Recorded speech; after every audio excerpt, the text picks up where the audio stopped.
I have spent 15 years finding threats that hide inside trusted systems. I never expected the longest-running breach of my life to be my own family. In my work, the most dangerous intrusion is not the loud one.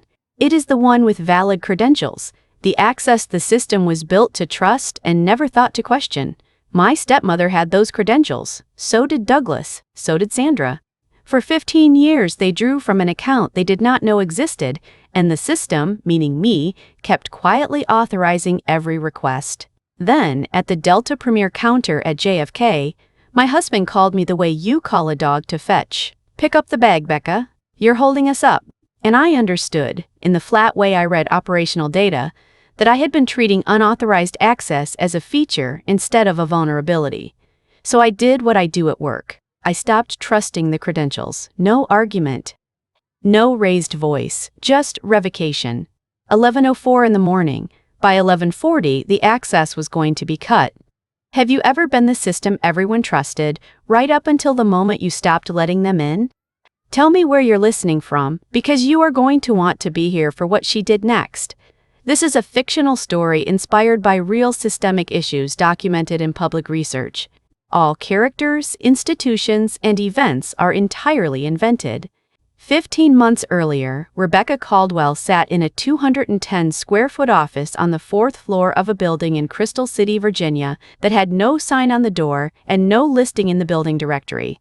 The office had one window that faced a parking structure, a government-issue desk the color of old concrete, a chair she had brought from home because the issued one had a broken lumbar support she had submitted a maintenance request for in March and which had not been fixed by August. A whiteboard covered in notation that would look, to anyone without her particular clearances, like moderately organized gibberish. On the desk, a coffee mug from a Waffle House in Fayetteville, North Carolina, a photograph her team had taken outside a server facility in Stuttgart, Germany, 7 people standing in the cold, all of them squinting at whoever was holding the camera because the sun was directly behind them. She was second from the left. She did not look like someone who had, 3 days prior, identified and traced a persistent intrusion campaign targeting power distribution infrastructure across 4 NATO member states. She looked like someone who needed more coffee. Her rent was $1,340 a month for a 1-bedroom in Alexandria. The kind of apartment that real estate listings described as cozy and convenient to Metro, because those were words that did not require the listing to say small and loud. She drove a 2017 Honda Civic with 94,000 miles and a dent on the rear bumper she had gotten in a parking garage in 2021 and never bothered to fix. Her wardrobe for everything outside of work consisted mainly of things she had had for 5 or more years. She did not own anything with a recognizable logo on it. She did this on purpose. The blind trust she had established in 2008, at 28 years old, 18 months into her first deployment, with $7,400 in a savings account and a financial advisor she had found through her unit's legal assistance office, had been processing automatic disbursements for 15 years. The disbursements came from a combination of sources: combat pay hazard, pay classified contract compensation that was deposited under a reference number rather than her name, and several years of investment returns on money she had been too busy and too careful to spend.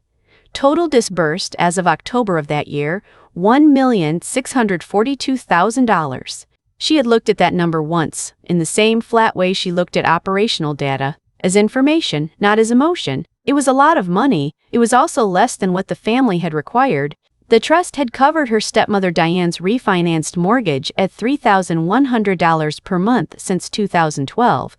Douglas's business, Caldwell Property Group, registered in New York, incorporated in 2009, had received a $310,000 emergency infusion in 2015 through a Delaware LLC that listed no visible connection to Rebecca. Her nephew Tyler's private school tuition, $28,400 per year for 6 years. The transmission replacement on Sandra's car. The security deposit when Diane moved to the new place in Westchester. None of them knew. Douglas believed Caldwell Property Group had been rescued by a silent investment from a real estate fund he had pitched at a conference in Chicago. He had told the story at dinner parties. He had told it in a profile in a regional business magazine. He had framed it as evidence of his vision. The right people recognize the right opportunity when they see it. And he had said it with the confidence of a man who had never once considered that confidence and accuracy were not the same thing. The silent investor was eating reheated cafeteria pasta in a windowless office in Crystal City when that magazine profile ran. She had read it once. She had not saved it. On the morning of the 15th of October, at 6:48 in the morning, a message came through the secure channel her team used for priority flagging. 12 words. She read them 3 times in the same 10 seconds. Then she set down her coffee. Then she made 3 calls in 4 minutes. By 7:30, the operational picture was clear. A cyber intrusion campaign, patient, layered, sophisticated in the specific way that indicated state resources rather than independent actors, had embedded persistent access points within the logistics management systems of a NATO member's fuel distribution network. The access was dormant. It was designed to activate on a specific trigger. If it activated, the consequences for military operational capacity in the region would be significant and immediate. Rebecca's team had 48 hours before the trigger window opened. She sent a message to her supervisor at 7:34 in the morning. "I need to delay personal travel. Operational priority. We'll brief you at 0900. She did not send a message to Douglas. She had already sent a message to Douglas 3 weeks earlier explaining she would be coming to New York for the family's holiday departure first time in 4 years. She had made it to a family event on time. First time in longer that she had not had to cancel something. Douglas had replied, "Great, we leave from JFK the 17th, early. Don't be late and don't check too many bags, we're already over the limit." She had looked at that message for a moment. Then she had gone back to work. The 3 clocks that mattered on the morning of December 17th looked like this. Clock 1, Joint Chiefs Briefing, Pentagon, 1:30 in the afternoon. Rebecca was the only person with full operational context on the intrusion campaign and its current status. No one else could deliver the brief accurately. If she missed the window, the report would be delayed 96 hours minimum, 96 hours during which decision-makers would be operating without current intelligence in an active threat environment.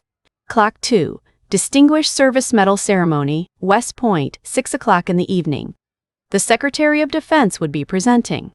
8 months of scheduling. Members of the Armed Services Committee in attendance. Rebecca had been told about the ceremony by her commanding officer in September, in a conversation that ended with him saying, "Your mother would have wanted to see this one, Caldwell." He was right. He had not known he was right. She had not told him why.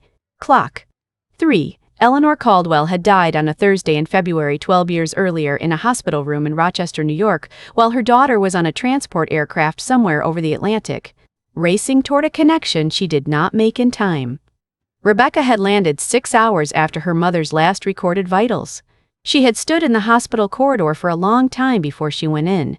The last letter Eleanor had written her, handwritten, 3 pages, mailed to a forwarding address attached to Rebecca's unit, had arrived 4 months after Eleanor's death, delayed in the particular way that letters to deployed service members sometimes were. The last paragraph read, "I know I do not always understand what you do or where you go or why it has to be you, but I know who you are better than you think I do. Come home as someone I would have been proud of, Becca. I think you already are. I just want you to believe it too." Rebecca had read that letter 14 times. She had never shown it to anyone. Today was the day she was supposed to stand in a room at West Point and receive a medal while the Secretary of Defense read aloud from a document she had not written and had not been permitted to preview. A summary of work she had done that she was not allowed to fully discuss in public. Today was the day she was going to keep that promise. The math of December 17th was, as she had noted to herself at 6:20 that morning while loading Douglas's trunks into the parking garage elevator, simple and brutal. JFK to Pentagon, 40 minutes minimum, no traffic. Pentagon brief, 1:30 in the afternoon. West Point ceremony, 6 o'clock in the evening. Current time, 10:40 in the morning. Buffer if everything went correctly, just enough. Buffer if anything went wrong, none. She had known all of this when she agreed to come to the airport. She had come anyway. Some decisions look like choices from the outside. From the inside, they are just the accumulated weight of every time you told yourself not yet, finally reaching the moment where the only honest answer is now. Rebecca Caldwell was 13 years old the first time she understood that the most powerful thing a person could do in a room was refuse to justify themselves. It was a Wednesday in November. She remembered the month because the hallway outside the Millbrook Middle School library smelled like the paper turkeys her homeroom class had made that morning. Crayon and dried glue and the particular sweetness of construction paper left near a heating vent. She remembered the day because it was the day she stayed late to help her mother reorganize the reference section, which was something she did on alternating Wednesdays when she did not have soccer. And she had not had soccer that week because of a sprained ankle she had gotten on a Saturday and still had not told her father about. Eleanor Caldwell had been head librarian at Millbrook for 11 years by then. She had 847 students in her catalog system. She knew that number because she had built the catalog system herself, migrating it from a card index to a database software the district had purchased and then provided exactly 0 training on, which meant Eleanor had taught herself over a summer using a manual she had ordered from a university press and a series of phone calls to a retired systems librarian in Binghamton, whose number she had found in a professional directory. She had done this on her own time. She had not been asked to. She had simply looked at the card index, looked at the software, and decided that the gap between them was her problem to solve. She was wearing, that Wednesday, what she always wore to work: dark slacks, a cardigan, flat shoes. Her reading glasses were on top of her head. She had a habit of pushing them up there when she was moving between tasks and forgetting they were there, until a student pointed it out, at which point she would say thank you with complete composure, as though she had not just spent 10 minutes walking around with reading glasses on her forehead. The man who came in at 4:15 was from the District Board of Education. Rebecca did not know his name then and would only half remember it later. Something that started with a P. Something that matched his energy, which was the energy of a man who had decided before entering the room that the room was beneath him and was being polite enough not to say so directly. He was mid-50s. He wore a sport coat over a collared shirt. He carried a clipboard. He walked in, looked around the library with the slow, rotating gaze of someone conducting an informal assessment, and walked directly to Mr. Henderson, the assistant librarian who had been there for 3 years and was currently reshelving a cart of picture books in the children's section. "Good afternoon," the man said to Mr. Henderson. "I am here to do a quick check-in on the resource allocation for this branch. Just a few questions." Mr. Henderson looked at him, then looked at Eleanor, who was standing 6 feet away at her desk where she had been standing for the past 4 hours, where her nameplate read, Eleanor Caldwell, Head Librarian, where the framed photo of her staff was visible on the wall behind her. "That would be Miss Caldwell you want," Mr. Henderson said, not unkindly. "She runs things here." The man turned, looked at Eleanor, offered the kind of smile that does not quite reach the muscles required to be genuine. "Right," he said. "I just have a few general questions. Nothing too involved." He asked the questions to Mr. Henderson. 3 questions about collection budget, 2 about the software system, 1 about staffing hours. Mr. Henderson answered the first one, the only one he knew the answer to. Then he said, gently but clearly, "I really think you want Ms. Sestra Caldwell for that." The man made a note on his clipboard. Eleanor Caldwell had not moved, had not spoken, had not cleared her throat or adjusted her posture or done any of the things a person does when they are performing patience while actually feeling impatience. She had simply continued what she was doing, updating the acquisition log for the quarter, with the focused attention of someone who had decided that the scene in front of her was not worth the energy of reaction. Rebecca, sitting cross-legged in the corner of the reference section with a cart of encyclopedias she was supposed to be alphabetizing, watched all of this. The man eventually turned to Eleanor, fully, this time. "And you are?" "Eleanor Caldwell." She did not add head librarian. She did not gesture at her nameplate. She simply looked at him with the steady attention of someone who had already decided how this conversation was going to end and was waiting for the other party to catch up. "Right. I had a few questions about your resource allocation." "I heard," Eleanor said. "Would you like to start with the collection budget or the staffing matrix?" There was a pause. The man looked at his clipboard, then back at her. Eleanor was already opening a drawer. She set 3 documents on the desk: 12 months of acquisition records, the staffing schedule for the current academic year. A summary report she had prepared for the district's annual review, which she produced every October regardless of whether anyone had asked for it. Because she had learned early that the people who never had to justify themselves were the people who had already justified everything before anyone thought to question it. The man looked at the documents, then at Eleanor, then at the documents again. He asked his remaining questions. Eleanor answered them from memory, citing specific figures referencing the documents when precision required it, and never once raising her voice or adjusting her tone to indicate that anything about the preceding 4 minutes had been anything other than a perfectly routine professional exchange. The man left at 4:34 in the afternoon. Eleanor watched the door close. Then she picked up the documents, returned them to the drawer, and went back to the acquisition log without comment. Rebecca waited for a moment. "Mom," she said from the reference corner. "He did not even look at you at first." Eleanor glanced up. "I know," she said. "Didn't that make you—" "Yes," Eleanor said, simply, as though Rebecca had completed the sentence and she had answered it. "But Becca, you never argue with someone who underestimates you. You do not explain yourself to them. You do not perform for them." She looked back at her log. "You just show them the paperwork." She said it the way she said most important things, not as a lesson, not as a speech, but as a fact she had known for a long time and was simply now finding occasion to say aloud. The way you would point out that it was raining, the way you would read the last line of something and set it down. You just show them the paperwork. Rebecca had thought about that sentence in a lot of rooms since then. In a command center in Kandahar at 3 in the morning, when a superior twice her rank had questioned an assessment she had spent 11 days building from raw signals data. In a conference room in Brussels when 3 male counterparts from allied agencies had talked around her for 20 minutes before the person running the meeting finally asked if the analyst in the back had anything to add. In a Pentagon briefing room when she had been introduced as our technical resource rather than by name or title. She had thought about it in every one of those rooms. She had never once argued with anyone who underestimated her. She had, instead, produced the paperwork. Today was not going to be different. The only difference was that today, the paperwork was going to land in a building named after the woman who had taught her to carry it. That lesson did not leave her. It became the architecture of everything she built after. 15 years of decorated service, 6 commendations, 4 combat deployments.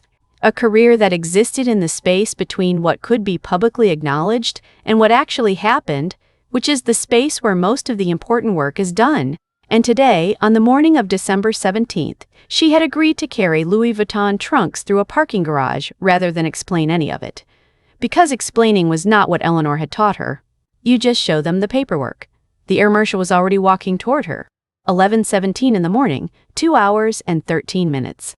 Federal Air Marshal James Kowalski was a compact man in his late 40s, with the particular stillness of someone whose job required him to be in rooms and not be noticed. He wore a navy sport coat, dark slacks, unremarkable shoes. He had been standing near the Delta Premier counter for the past 22 minutes, in the specific way that people who are trained to stand near things without appearing to stand near things do it. He arrived at Rebecca's position in 11 seconds from the moment the pre-check officer pressed his earpiece. He looked at the ID she presented. He looked at it the way you look at something when you need to be certain, not because you doubt it, but because certainty is the professional requirement. Then he looked at her. "Colonel Caldwell. Yes, you need something from us." It was not a question, it was the opening of a conversation between people who understood that time had a specific value in this situation, and that neither of them intended to waste it. "There is a situation at the secondary screening desk," Rebecca said. Her voice was level. The kind of level that is not performed, calmness, but actual calmness. The calmness of someone who has made the decision and is now simply executing it. "I would like you to be there when I address it." Kowalski looked toward the secondary desk. "Back to her. Walk me through it." She did. 2 minutes. All the relevant information, none of the editorial. Kowalski listened without interrupting. Then he said, "Give me 90 seconds." He moved toward the TSA supervisor station. Rebecca stood where she was. She did not check her phone. She did not watch him cross the floor. She looked at the secondary desk where the officer who had redirected her 22 minutes ago was processing a family with a stroller with the methodical care he brought to everything, and she thought about Eleanor's acquisition log. And she thought about Brussels, and she thought about the specific weight of a Distinguished Service Medal, which she had never held but which she had been told was heavier than it looked. 11:19 in the morning. 2 hours and 11 minutes. Kowalski came back. He was accompanied by the TSA floor supervisor, a woman in her 50s named Chen, according to her badge, who had the energy of someone who had seen every possible variation of airport situation and categorized them all with efficient precision. Supervisor Chen has been briefed, Kowalski said. Rebecca nodded at Chen. Chen nodded back. What do you need, Colonel? Chen said. Direct. Professional. The kind of person Eleanor would have approved of. There is a young man at your secondary desk, Rebecca said. He presented a valid military ID for expedited screening. He was told his identification was showing as inactive. I would like that looked at. Chen turned and looked at the secondary desk, looked back. Okay, she said. She was already moving. Rebecca and Kowalski followed at a professional distance. The young man at the secondary desk was Marcus Webb. Rebecca had noticed him in the pre-check line 15 minutes earlier, not because of anything dramatic, but because she had a trained habit of noticing things that did not add up. And what did not add up about Marcus Webb was the specific kind of stillness he was maintaining. The stillness of someone who had decided to be very careful, for reasons she recognized. He was 23, maybe 24. He wore dark jeans, a clean crew neck, and carried a single backpack that he had set on the floor beside him with the careful positioning of someone who had been told before not to block the lane. His military ID was on the desk between him and the TSA officer. The TSA officer, his badge read Peterson, was a man in his late 30s who was not, Rebecca noted, doing anything overtly wrong. His tone was professional, his posture was neutral. He was processing the situation exactly as he had processed it before Rebecca arrived, with the particular self-assurance of someone who believed that following procedure and following policy were the same thing. Sir, Peterson was saying, as I explained, the system is showing your classification as inactive. That is not something I can override at this desk. The main processing station can run a secondary verification. It is standard for this type of flag. Marcus Webb had the ID in the palm of his hand now, looking at it. Then at Peterson. I separated 90 days ago, he said, with the careful, measured quality of someone who had already said this once and was now saying it again. The classification would not update in 90 days? I really could not say, sir. That is an administrative question above my clearance level. What I can tell you is that our system shows what it shows and procedure requires. What is the policy number? Rebecca said. Both Peterson and Marcus Webb looked at her. She was standing at the edge of the desk, not leaning on it, not crowding the space. Standing with the upright, easy posture of someone who had stood in considerably more consequential rooms than this one and found the experience unremarkable. Peterson looked at her, then at Kowalski beside her, then at Chen approaching from his left. Excuse me? Peterson said. The policy, Rebecca said, non-standard federal identification requiring secondary verification before expedited access. I would like the policy number. It should be in your TSA Directive Reference Manual, section, subsection, and date of last revision. A silence. Peterson looked at his screen, at Chen, who had arrived at his elbow, at the screen again. It is standard protocol for flight classifications, he said. Right, Rebecca said. Which protocol? Another silence. What fills the space between a claimed policy and the moment someone asks for its documentation is not dramatic. It is not cinematic. It is a very specific, very quiet kind of atmosphere, the atmosphere of a room in which everyone present has just understood, at slightly different speeds, what is actually happening. Peterson understood at last. I would need to check with my supervisor, he said. She is right here, Rebecca said pleasantly and looked at Chen. Chen looked at Peterson with the expression of someone doing a rapid internal audit. Pull up Directive 1560.2, Chen said. Secondary verification triggers. Read me the classification criteria. Peterson typed. He read. He stopped reading. The policy he had cited, non-standard federal identification requiring secondary verification, applied to civilian contractor IDs issued under 3 specific GSA schedules.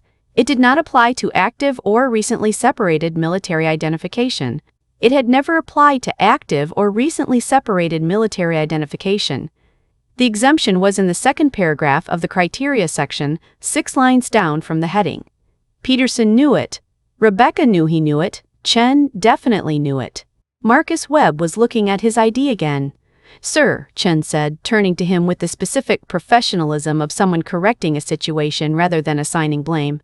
"Your identification is valid for pre-check expedited screening. I apologize for the delay. Officer Peterson will process you through now." Marcus Webb looked at Chen, then at Rebecca. Rebecca did not explain herself, did not offer context, did not say "you're welcome" or "don't mention it," or any of the things that would have made this about her. She simply looked at him with the steady, even attention her mother had turned on a man with a clipboard in a school library on a Wednesday afternoon in November. Marcus Webb picked up his backpack. "Thank you," he said, quietly, to Chen, then, after a moment, to Rebecca. She nodded once. 11:28 in the morning, 2 hours and 2 minutes. She turned from the desk. Kowalski was at her left shoulder. "You did not need me for that," he said. "Not for that part," Rebecca said. He understood. He did not ask for clarification. They walked back toward the main pre-check entry together. Rebecca did not look at the gate where Douglas and Sandra were seated, though she registered it in her peripheral vision. Douglas was at the window with his laptop. Sandra was on her phone. The trunks Rebecca had loaded onto the cart were at the gate agent's desk, checked and tagged. Her hands were empty. Her jacket pocket was not. 11:31 in the morning, 99 minutes. She sat in a chair, 2 gates down from the family's departure gate, and opened the briefing folder she had been carrying in her bag for 6 hours, 23 pages, annotated in 4 colors. The kind of document that took 11 days to build and 14 seconds to lose if it ended up in the wrong hands. Which was why it had been in a waterproof inner pocket of her bag since 6 in the morning and not at any point on the luggage cart with Douglas's garment bag. She read. She made 2 notes in the margin. Across the terminal, a gate agent announced pre-boarding for the Paris flight, business class first. Then Premier. Then the people the airline had decided, through a system of tiers that had nothing to do with where anyone was going, mattered in a specific order. Douglas stood, stretched, and looked around the gate area with the expansive survey of a man who expected the room to confirm his importance. He did not look 2 gates down. Rebecca turned a page. 11:44 in the morning. 1 hour and 46 minutes. Marcus Webb sat at the end of the C concourse, 2 gates from Rebecca on the other side. He had cleared pre-check 7 minutes earlier. Backpack on the floor beside him, he did not open his phone. He just sat in the way Rebecca recognized immediately, the way of someone who had just spent a measurable amount of energy maintaining calm in a situation that should not have required calm, and was now letting his body recover in silence. She had seen it in dozens of people after interviews in rooms she was not permitted to name. She looked at him once, then went back to the document.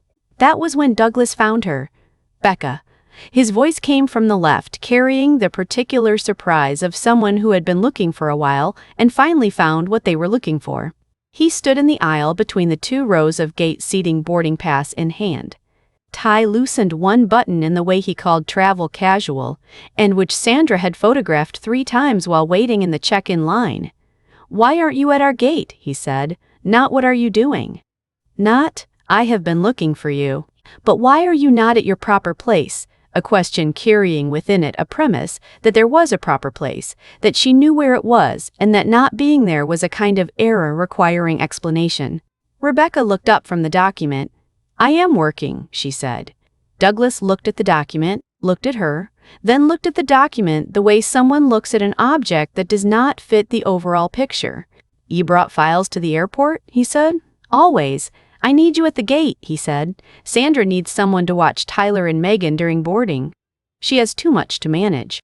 Tyler was 11. Megan was 9. Both were seated at the gate with their iPads and wireless headphones and showing no sign of requiring supervision. Rebecca looked at Douglas. "Boarding is not open yet," she said. "It opens in 20 minutes. I want you there." She did not reply immediately. She looked at him long enough for him to understand that this was not hesitation. This was observation. Then she looked back at the document. "I will be over," she said. Douglas stood another second, as though deciding whether that answer was sufficient, then turned away with the efficiency of someone who had received what he wanted and needed nothing further.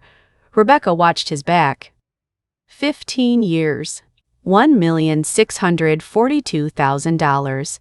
And what he needed from her this morning was someone to watch two children who were wearing headphones and watching YouTube. When a person has underwritten the entire financial existence of another person for 15 years without receiving a single inquiry about their own life, is that ingratitude, or is it something worse, a failure to see them at all? She folded the document, put it in her bag, stood up. That was when she heard the voice, not loud. That was the first thing she noticed. The voice of Peterson, the TSA officer who Chen had assigned to process Marcus Webb through PreCheck, was not loud, not aggressive.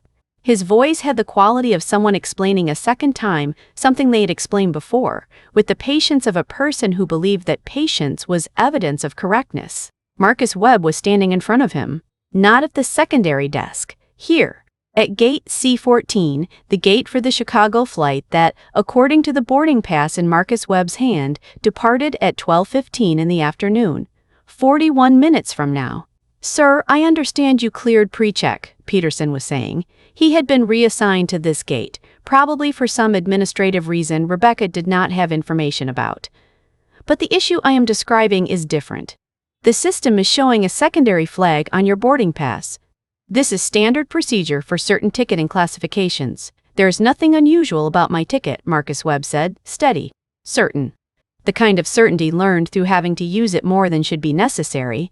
"I booked directly through the airline's website. Economy. No upgrade. Nothing special. I understand you feel that way, sir." "I do not feel that way," Marcus Webb said, still calm. But the calm was now carrying an extra layer of reinforcement. "I know that way. My boarding pass is valid. I checked in through the correct process. And my flight," he checked his watch, "departs in 40 minutes. Peterson looked at his computer screen, then at Marcus Webb, then at the screen. "Per our procedure, the secondary flag requires additional identity verification at—" "This is the second time today," Marcus Webb said. That sentence sat in the air for a moment. The second time today? Not an accusation, not anger. Just a fact, stated by someone who had decided that this small truth deserved to be said aloud even if no one had asked. Peterson did not respond to that sentence. Rebecca stood 12 feet away. She looked at Peterson. Looked at the screen she could not read from this distance but could infer from his expression. Looked at Marcus Webb, who was standing with a backpack on his shoulder and a boarding pass in his hand, and 41 minutes until his flight closed its doors. At the same moment, the phone in her pocket vibrated. She did not take it out immediately. She stood in the aisle between gate C14 and gate C12, where Douglas was sitting where Sandra was photographing the view of the tarmac where Tyler and Megan were watching something on their screens. And she ran a calculation she had run hundreds of times in other rooms with other variables and had never once found an answer without cost. If she did not intervene, Marcus Webb would lose another 15 or 20 minutes, possibly more, for a process she knew had no legitimate basis for his situation. His flight might close. She did not know where he was going or why. She did not know what was waiting for him in Chicago. If she intervened, Clock 1, the Pentagon briefing at 1:30 in the afternoon, lost another 15 minutes from a buffer that was already thin. If she had to explain herself to Peterson again, request Chen a second time, manage whatever escalation might follow, 15 minutes, maybe 20. Clock 2, West Point at 6 o'clock in the evening, not directly affected by 15 minutes. But if the Pentagon ran long, Septri Ventry, you see. Come home as someone I would have been proud of, Becca. The phone vibrated a second time. She took it out, 3 messages. At the same moment, in the way that reality sometimes converges, not for any reason except that this is how reality operates. First message, from Major Diane Torres at the Pentagon, briefing room confirmed 1:30. Joint Chiefs want full threat assessment included. Adding 20 minutes to your slot?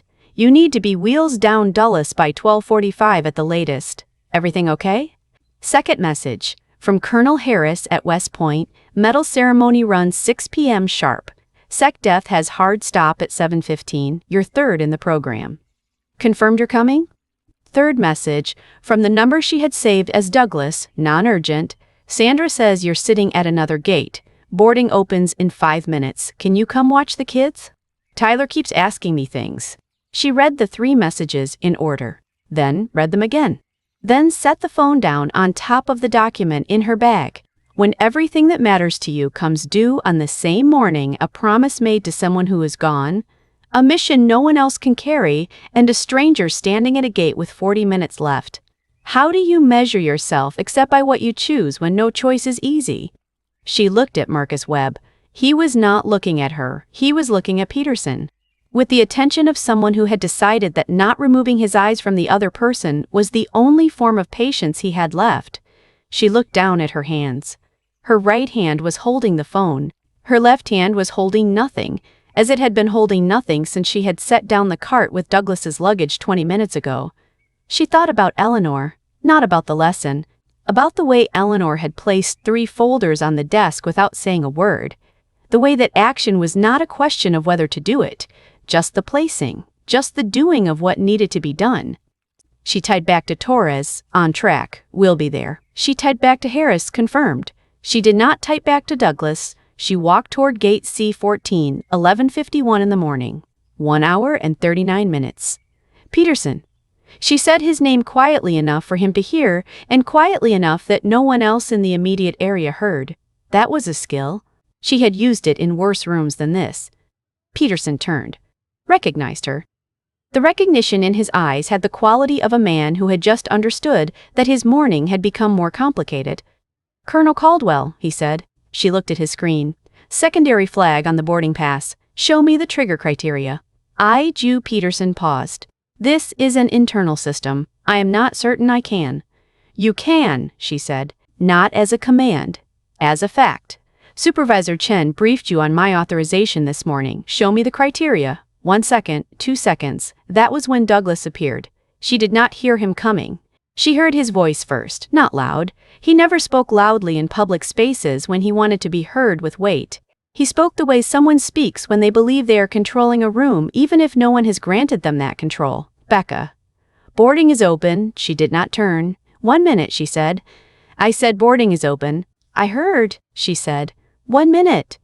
There was a moment, she felt it without looking, when Douglas understood that she was not managing her own issue.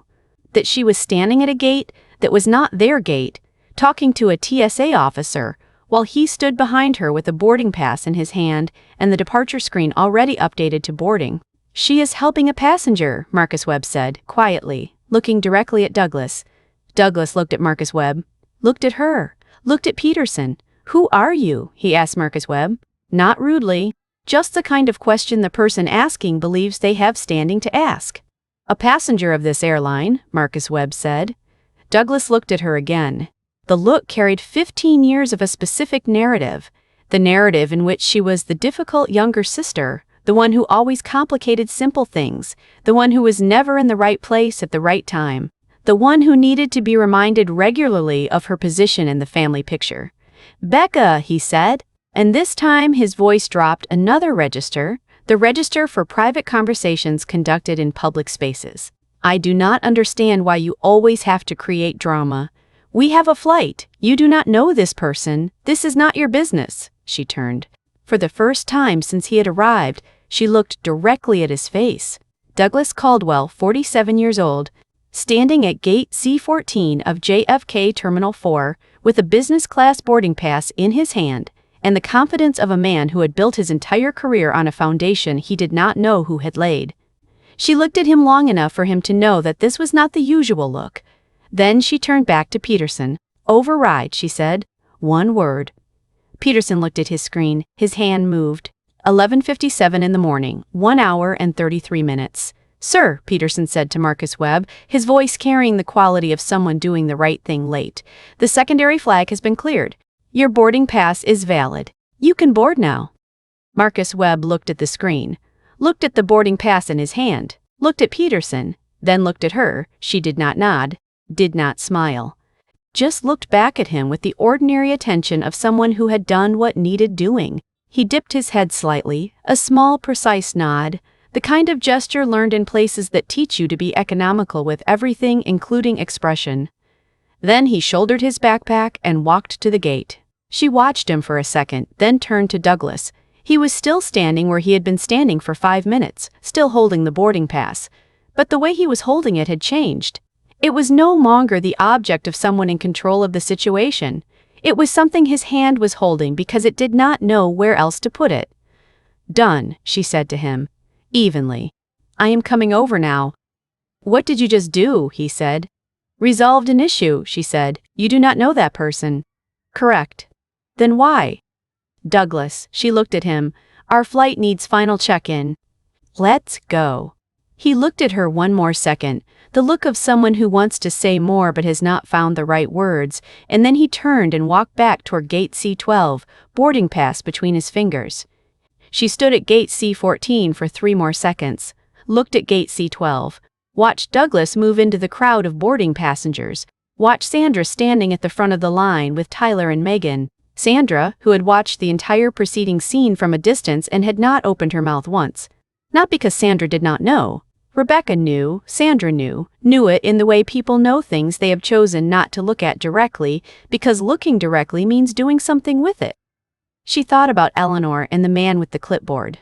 Thought about 15 years and $1,642,000 and the Christmas dinners where she sat at the end of the table with no name on the place card. Thought about West Point at 6 o'clock this evening. Then she reached into the inner pocket of her jacket. Her fingers touched the edge of the second ID card. Thin. Hard. Cool at room temperature, inside the black sleeve she had never had occasion to open at any airport until this morning. She looked one last time toward gate C12. Douglas was talking to the gate agent, asking about an upgrade. She recognized the body language. The agent shook her head politely. Douglas said something else. The agent shook her head again. Douglas turned, saw her still standing at gate C14, said, loud enough to carry Becca, "Now, I do not have time for this thing you do. This thing you do. 15 years. $1,642,000. 3 combat deployments. 6 commendations. A ceremony at 6 this evening that the only woman who would have understood its meaning was not alive to attend. This thing you do." She took her hand out of her pocket. The card was not in it. She had put the ID back in the sleeve without registering it. Because what she was taking out now was not the ID card, it was her phone. She called Kowalski. He answered after 2 rings. "I need the detail," she said, 4 words. A second of silence. "Copy," Kowalski said. "Position? Gates, C12 to C14, Terminal 4, 2 minutes, en route." She ended the call. Looked at the time. 11:59 in the morning, 1 hour and 31 minutes. She walked toward gate C12 at the pace of someone who was not hurrying because she did not need to hurry, someone who knew exactly the distance between herself and what was coming and had calculated from the beginning that the distance was sufficient. Behind her, someone in the boarding line began recording video for no clear reason except that something in the air of gates C12 through C14 that morning had changed in a way that did not require language to describe. When everything a person has carried in silence finally reaches its limit, what does that moment look like from the outside? And do the people standing around it recognize what it is before it happens, or only after? She walked into the line, did not look at Douglas, did not look at Sandra, looked straight ahead, to the point in Terminal 4 where in less than 2 minutes the sound of tactical footwear on polished granite would begin. They came from the north end of Terminal 4. Not running. That was the first thing everyone in the gate C12 area noticed. The people in tactical uniforms were not running. They moved at the pace of people who had calculated in advance that the speed they were traveling was correct for the remaining distance, and there was no reason to be faster or slower by a single step. 6 people. Dark navy uniforms, lightweight tactical vests, federal badges on the left chest. Kowalski 1 step ahead of the formation. Behind him, 5 people deploying in the pattern Rebecca had seen in different situations at locations she could not name. In this context, a pattern designed not to intimidate but to establish perimeter, to define clearly in physical space who was being protected and who was standing outside that circle. Passengers in the area between gates C12 and C16 noticed in sequence. First the sound, synchronized footsteps, not one person but many people moving with trained coordination. Then the image, the formation appearing from the end of the corridor. Then the silence, spreading outward from that point of recognition like ripples, until the entire area held no sound except the ventilation system and a child somewhere asking her mother in a whisper who they were. Kowalski stopped in front of Rebecca. "Colonel Caldwell, Marshal Kowalski." He looked at her, looked at Douglas, standing 2 steps behind her left shoulder with the boarding pass still in his hand, a hand that had stopped moving. Looked at Sandra, who had stopped checking her phone 30 seconds earlier and was now watching the formation with the expression of someone whose brain was processing information faster than her emotions could follow. Looked at Tyler and Megan, who had lowered their iPads and were watching the uniformed figures with the unfiltered attention of children who had not yet learned to pretend not to look. The formation closed around Rebecca. Not closed in the sense of surrounding, in the sense of positioning. Her at the center, them facing outward. A circle whose boundary required no words to explain. Douglas stepped forward. "Excuse me," he said, his voice carrying the tone of someone trying to maintain control of a situation from which control had already departed. "What is happening here? She is my sister." No one in the formation looked at him. "Sir," Kowalski said, not turning, "please step back 5 feet. I am not going to." "That is not a request, sir." Douglas looked at Kowalski, looked at the formation, looked at Rebecca for the first time that morning, looking at her the way someone actually looks at a person, rather than at the role they have assigned that person. He stepped back. Sandra put her hand on Tyler's shoulder. From the rows of gate seating, 3 phones had opened to camera. Then 4, then 6. Rebecca opened her bag. She placed on the gate agent's counter the agent whose name was Grace according to her badge. The woman who had been watching the entire sequence from behind the counter with the professional composure of someone who had managed thousands of situations at Terminal 4 and had decided 30 seconds ago that this situation did not require her to intervene. Rebecca placed a navy blue folder roughly 20 pages with a binder clip at the upper right corner. She opened it to the first page. She did not look at Douglas, she looked at the page. "I will read the relevant portion," she said. Her voice was at the frequency of someone reading contract terms in a conference room, not higher, not lower. No indication of any emotion requiring suppression because there was no emotion requiring suppression. Department of the Army, Office of the Secretary. Memorandum for record. Date, December 17th of this year. Subject, appointment, Director of Cyberintelligence Operations, NATO Supreme Headquarters, Allied Powers, Europe. Signed by the Secretary of the Army. Timestamp, 9:14 this morning. She paused 1 second.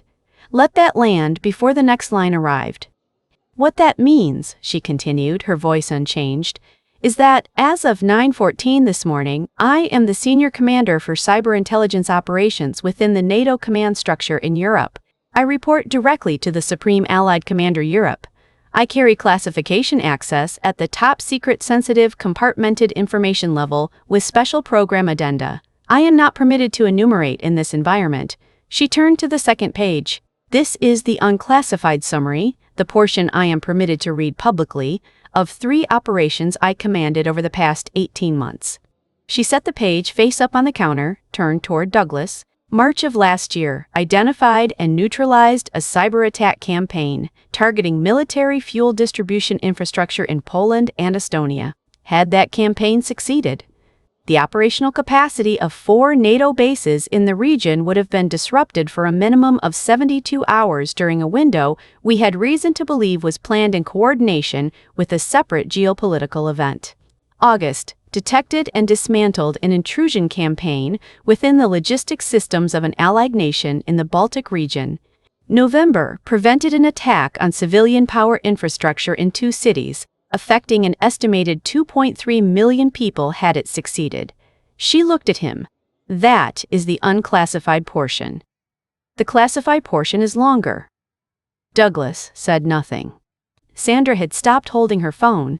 She stood with her hands at her sides, looking at the navy folder on the counter with the expression of someone who has just understood that there is a conversation she should have had a long time ago and did not have. "Next page," Rebecca said, turning to it. This is the disbursement history of a blind trust established in 2008, administered by a trust company in Virginia. I will read the relevant figures. She read, not quickly, not with emphasis, as if reading a quarterly report. Total disbursements from January 2008 through December of this year, $1,642,000, including monthly mortgage payments on a residential property in Westchester, New York, beginning March 2012, in the amount of $3,100 per month. Total to date, $152,900. She looked up, looked at Douglas. That is Diane's house, the house where our stepfather lives. Douglas opened his mouth. She continued. February 2015, emergency transfer of $310,000 via a Delaware limited liability company to Caldwell Property Group to cover suspended payroll, prevent asset seizure, and forestall a co-founder lawsuit. You use that to raise your Series A. Then your Series B. She placed the page down, gently. As you set down any document after finishing it, you told that story in a business magazine profile about the mysterious investor who saw your potential. I did not read that profile. I read the transfer records. The atmosphere in the Gate C12 area had changed in a way that needed no description from anyone standing inside it. Gate Agent Grace was looking at her counter, not her screen, the counter itself. With the attention of someone who needed to look at a specific physical object in order to stay composed in a situation where composure was not the most natural response. Tyler's private school tuition, she continued, $28,400 per year. 6 years. Total, $170,400. Paid through the same trust. Tyler believes the scholarship covers most of his tuition.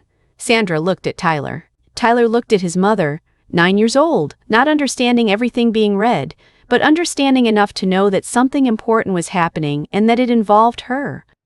Rebecca looked at Douglas one final time before the last part. This morning, she said, you asked me to load 4 pieces of luggage into the vehicle alone because your back was sensitive. You positioned me in the rear seat with the luggage. You forgot to order a drink for me. You asked me to walk behind the family by 10 steps so your investment partners would not see us together. And you called what I was doing at Gate C14 this thing you do. She closed the folder.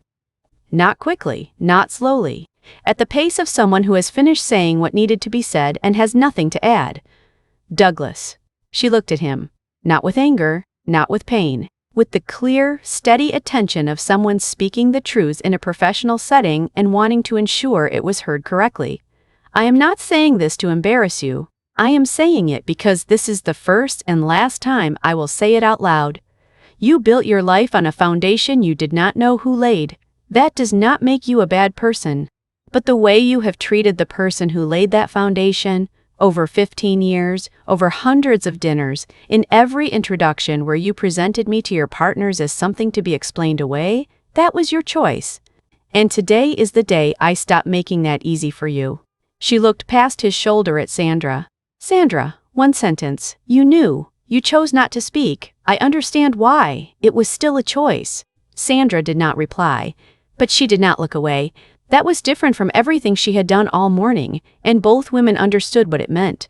Rebecca looked at Grace, the gate agent. Is there availability on this flight? She asked. Grace looked at her screen. Economy, row 31, book it for me, I can pay now.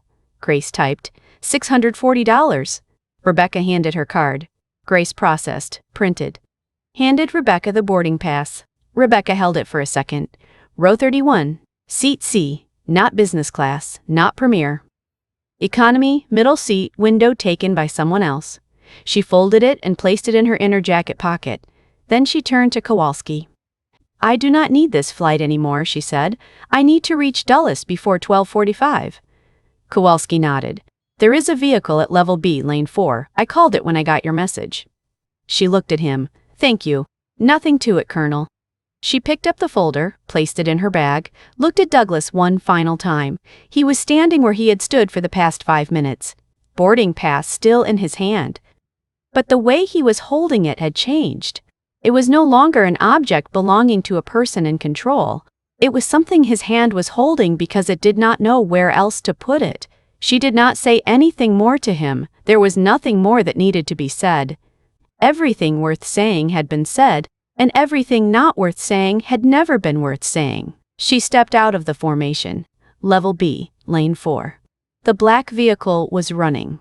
The driver stood at the rear door already open. Rebecca got in. The door closed. Kowalski knocked on the window. She lowered it. "Safe travels, Colonel," he said. "Thank you, Marshal," she said, "for all of it." He nodded. The vehicle moved. Rebecca leaned back in the seat, looked at the ceiling for a moment, then opened her bag, took out the folder, and turned to the last annotation page she had not yet finished. 1 hour and 23 minutes to the briefing. She picked up her pen. In her mind right now was not Douglas, not Terminal 4, not the 4-minute 17-second clip already spreading across a social network she did not have an account on. In her mind was the room at West Point at 6 o'clock this evening, the hall with the flags and the chairs and the microphone and the people who would stand in that room not knowing the names of most of what they were being protected from, and Eleanor, who would not be there, but in the way that people who taught us the most important things remain in the rooms we walk into, she would be there. "Come home as someone I would have been proud of, Becca." She wrote the last annotation on page 23. Closed the folder. Looked out the window as the vehicle moved out of the shadow of the parking structure and into the December midday light. The road to the Pentagon was straight and clear. She did not look back. 3 months after that day, Peterson filed his second request for a departmental transfer. The first had been denied in January. Insufficient staffing at Terminal 4, standard administrative reasoning. This time, he attached a supplementary document, a proposed revision to the secondary flag processing procedure for Category 7B classifications, including a requirement for a mandatory timestamp verification step before the flag could be activated against a passenger. The document was 7 pages long. He had written it over 4 evenings after his shifts, using standard policy language, nothing elaborate, nothing explaining why he had felt the need to write it. Supervisor Chen read the proposal in 15 minutes, then called Peterson into her office. "I will forward this up the chain," she said, "not praise, not criticism, just fact. If approved, earliest implementation would be 3rd quarter. "I understand," Peterson said. "You still want the transfer?" Peterson looked at his hands. "Still want it?" Chen nodded. "I will approve it this time." He left her office carrying the particular weight of someone who was not lighter than when they had entered. Because the things he had been carrying since December 17th were not the kind of weight that disappears when you do the right thing. They become part of who you are after you decide what that means to you. The proposed revision was forwarded to TSA headquarters in February. It was in the review process. Douglas Caldwell returned from Paris on December 28th. He did not call Rebecca, she did not call him. In the first 11 days of January, he received 3 calls from the primary investment partner of Caldwell Property Group, someone who had watched the Terminal 4 clip on his phone in the Delta Business Class Lounge, which Douglas knew because that person had sent him a message at 2:47 in the afternoon on December 17th that read, "Doug, need to talk when you land." The first call lasted 22 minutes. The second call lasted 9 minutes. The third call lasted 4 minutes. After the third call, Douglas sat in his Midtown Manhattan office, an office with a view of Central Park that he had leased since 2019 for $11,000 a month, and he looked out the window for a period of time he did not measure. Caldwell Property Group did not collapse. That is important to be clear about. Systems do not operate that way. There was no investigation, no lawsuit, no clean and immediate consequence of the kind that narratives of this type tend toward. But 2 partners withdrew from a deal under negotiation, and Douglas sat in the $11,000 per month office looking at Central Park, and for the first time in 15 years genuinely asked himself, the foundation all of this is standing on, whose was it actually? He did not yet have an answer to that question. Perhaps that was the right place to begin. Marcus Webb landed in Chicago at 2:31 in the afternoon on December 17th. He arrived at Northwestern Hospital at 3:47 in the afternoon, within visiting hours, exactly as he had promised his father by phone 3 days before he bought his ticket. His father, Theodore Webb, 61 years old, a Gulf War veteran, 2 weeks into recovery from cardiac surgery, looked up when his son walked through the door and said, "I thought you weren't going to make it." "I made it," Marcus Webb said. He sat in the chair beside the bed. They did not talk much. They did not need to. It was the kind of silence that two people can sit inside because they both know that being there is already enough. 3 months later, Theodore Webb was discharged from the hospital on a Tuesday morning in March. Marcus Webb stood in the hospital parking lot with his car keys, a vehicle he had bought with savings from 20 months of service, the first vehicle he had owned outright by himself. Theodore Webb walked out of the hospital entrance, saw the car, saw his son. "You bought a new car?" he asked. "Not new," Marcus Webb said. "But it runs." The older man nodded. They drove home in the March morning light of Chicago, a city in that particular transitional phase where the snow had not fully melted, but the sun was warm enough to suggest it would. Sometimes Marcus Webb thought about the woman at JFK, not often. But sometimes, when he was working through paperwork for a new position, when he was sitting in a waiting room somewhere with a form in his hand, he thought about the moment she asked Peterson for the policy number. Calm. Specific, not angry. Just the right question asked at the right moment in the right voice. He was learning to do that. Sandra Caldwell scheduled an appointment with the therapist on January 8th. That was something no one knew. Not Douglas, not her friends, not anyone in the social network she had spent 12 years building and maintaining with the care of someone who understood that image and reality were two different things and had chosen to prioritize the former. In the first session, the therapist asked where she wanted to begin. Sandra looked at her hands for a moment. "I want to talk about a day at an airport," she said, "and about all the days I did not say anything before that day." The therapist nodded, made a note. The session lasted 50 minutes. The next one was scheduled for the following week, and the week after that.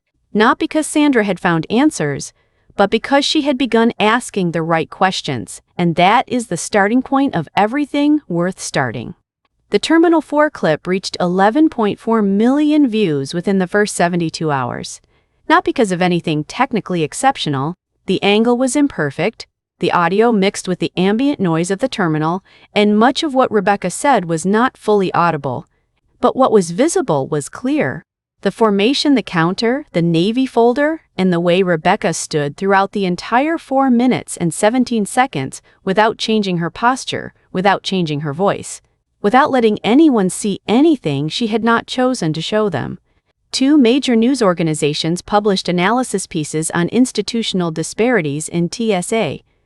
Secondary screening processes, citing the Terminal 4 incident alongside a Government Accountability Office report on the disparate impact of automated flagging systems.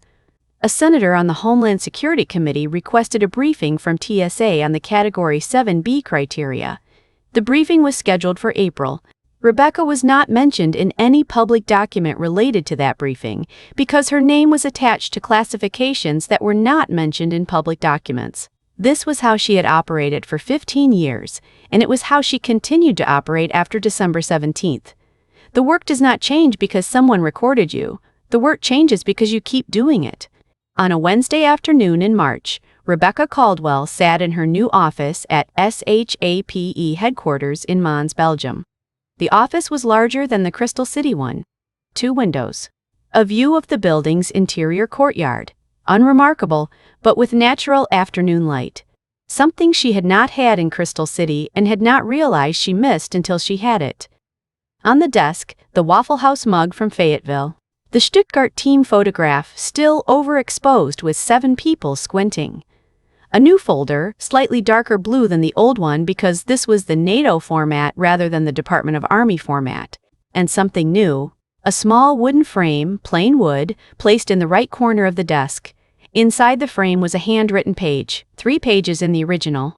Eleanor Caldwell's handwriting, even and clear, the hand of someone who had spent 30 years writing library notes by hand and had never developed a habit of writing carelessly because there was no reason to.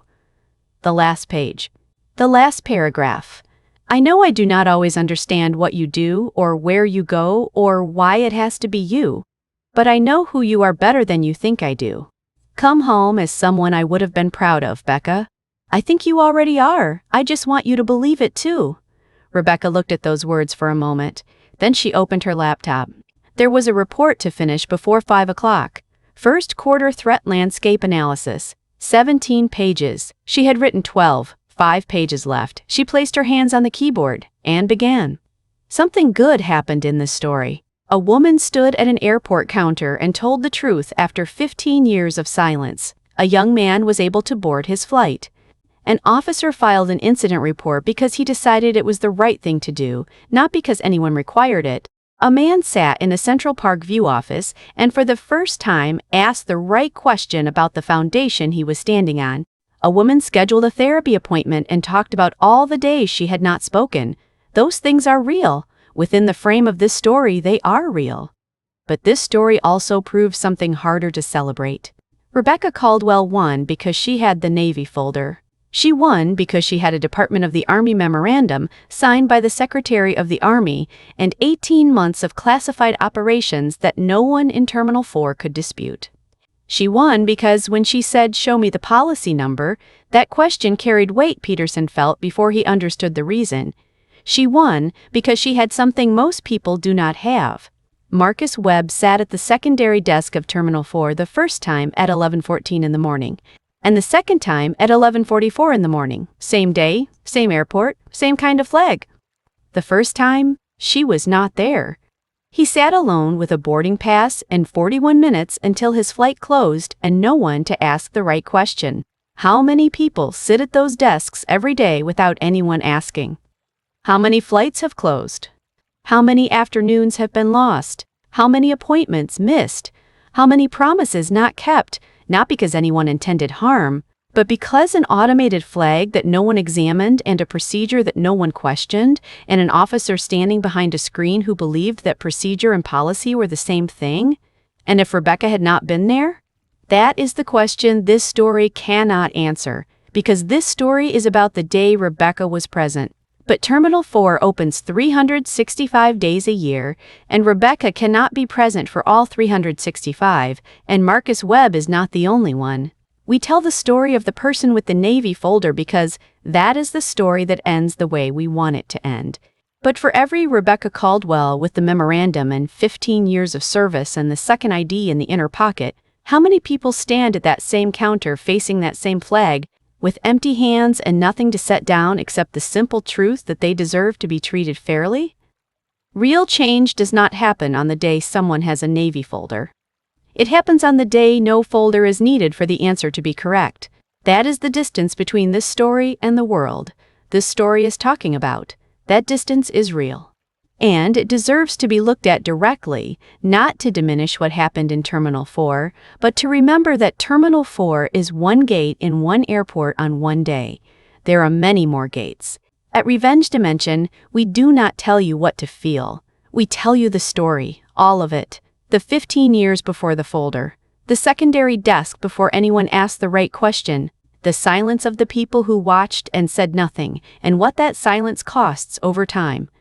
We tell fictional stories inspired by the real and documented experience of people who walked through systems that were designed, whether intentionally or not, to make them smaller. And we tell them because the alternative, not telling them, is its own kind of answer. If today's story stayed with you, if it made you think about a folder you are carrying that no one has asked to see yet, if it made you think about a time you watched something happen and did not open your mouth, and what you have done with that since, leave a like. Share your thoughts below. Subscribe so you are here for the next one. Because the conversation does not end when the terminal doors close, it is just beginning. This is a fictional story inspired by real systemic issues documented in public research on military service, institutional discrimination, and automated screening disparities in federal transportation systems. All characters, institutions, dialogue, and events are entirely invented. Any resemblance to real persons, living or deceased, or to real organizations is entirely coincidental.